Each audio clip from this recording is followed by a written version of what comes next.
د الله رسول فرمایي د مسلم حدیث دی درې کسان داسې دي چې الله به د قیامت پر ورځ خبرې ورسره ونه کړي، الله به د رحمت په نظر ورته ونه ګوري، الله پاک به له ګناهو پاک نه کړي، سخترین عذاب به الله پاک ورکړي.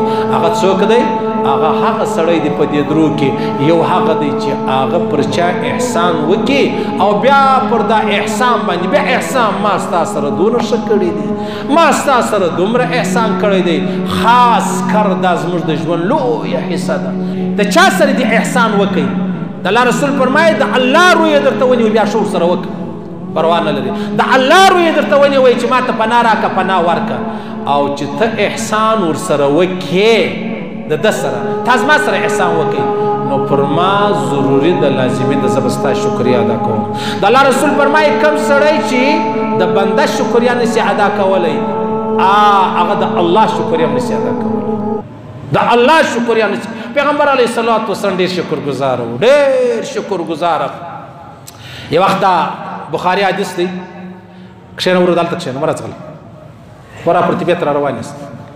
د بخاري حدیث دی، پیغمبر علیه السلام مبارک د بدر بندیان چې ونیول بیا یې وفرمایلی چې مطعم بن عدي نسته، که هغه ژوندی وای سپارش یې کړی وی ما به ټول بندیان ورله کړي وای. نو ولې دا په طائب کې پیغمبر علیه السلام مبارک را روانو کافرانو ډېر وځوروي، بیا دا مطعم بن عدي را ولاړ سو، کافر و مشر و، دا پیغمبر څنګه ته پناه ورکړه، ځای یې ورکړي، مشرکان یې جندېرې کړو. د دې په بدل کې پیغمبر علیه السلام ول که دی ژوندی وای سپارش یې کړی وای دغه بدبوداره به ما ورله کړې وای، د زما سره احسان کړی دی. تنوي صاحب فرمایي پیغمبر علیه السلام دوه کلي وو، دواړه پر کفر ولاړولو، پر یوه یې حمله کوله پر بل یې نه کوله. بیا دې کلي پوښتنه وکړه چې په موږ کار ولې نه لري؟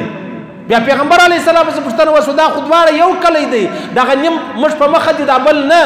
د الله رسول فرمایلی وخت پر دا لاره تېرېدم دوی ما ته اوبه راکړلې، د دوی پر ما احسان دی، د دوی پر ما احسان دی. پیغمبر علیه السلام فرمایي که چا ښه در سره وکړو دومره دومره دومره دعاګانې ورته وکړه چې ته په دا پوه شې چې د ده د ښو بدله چې دا هغه ما ورکړه د دعا په صورت کې. پیغمبر علیه الصلاة والسلام فرمایي چې ته کله ستا سره څوک ښه وکړي او ته هغه پټ کې دا تا ناشکري وکړله، ته به خامخا ورته وایه جزاک الله، کور ودان ډېره مننه، الله دې ژوندی لره. او په موږ نایانو پیرانو هغه اخیلو کې دا شی نسته، کور دې ودان سه، الله دې ژوندی لره. ولې؟ هغه وایي دا زما حق دی، مولوي صاحب وایي زما حق دی، زما سره بیا خامخا کوې. نه نه، پیغمبر علیه السلام مبارک به ماضي معمولي قدر چا شور سره وکړو بیا یې شکریا ادا کوله. دا یوه خبره سوله احسان کول. د احسان بدله دا ده چې یا شور سره وکړه بدله یې ورکړه، که ښه نه یې بدله نه یې بیا دعا ورته وکړه. او بله خبره دا ده د الله رسول فرمایي چې کله څوک را ولاړ شي پر چا احسان اچوي ما ستا سره ډېر ښه کړي دي، دا ډېره خطرناکه خبره ده. واورئ، یو سړی دا ووایي چا د نسایي حدیث دی ما ستا سره ډېر ښه کړی دی، اوس ته داسې کوې. د الله رسول فرمایي الله پاک دا سړی جنت لره قطعا نه بیایي. دا یو.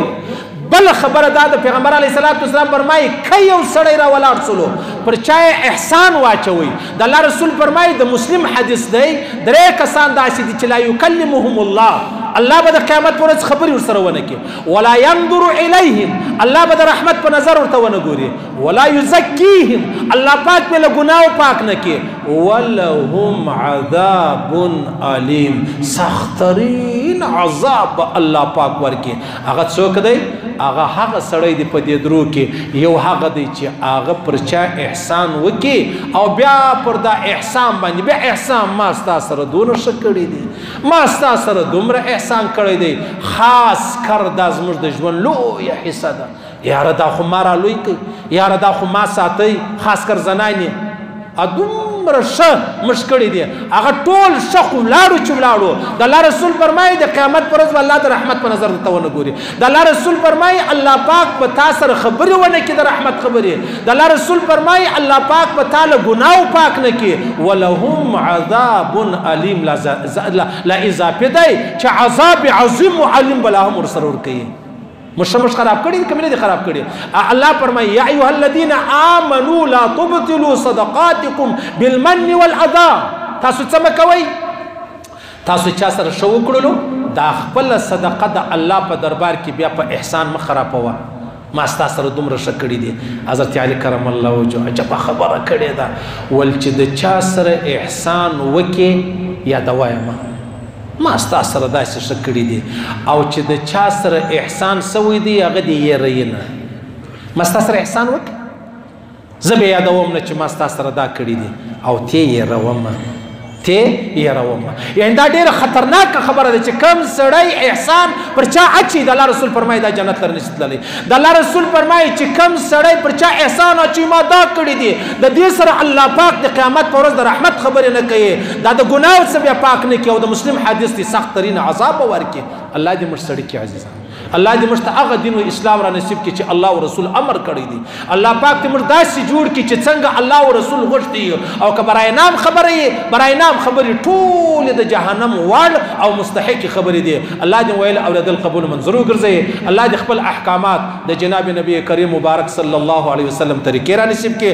الله دې توفیق راکړي چې موږ د چا سره ښه وکړو او بیا احسان ور باندې وانه چوو. الله دې توفیق راکړي چا شر سره وکړو بیا شکریا چې د هغه ادا کړو. الله دې پر دې تور مشتمر راکړي چې مرو دا وایي لا اله الا الله محمد رسول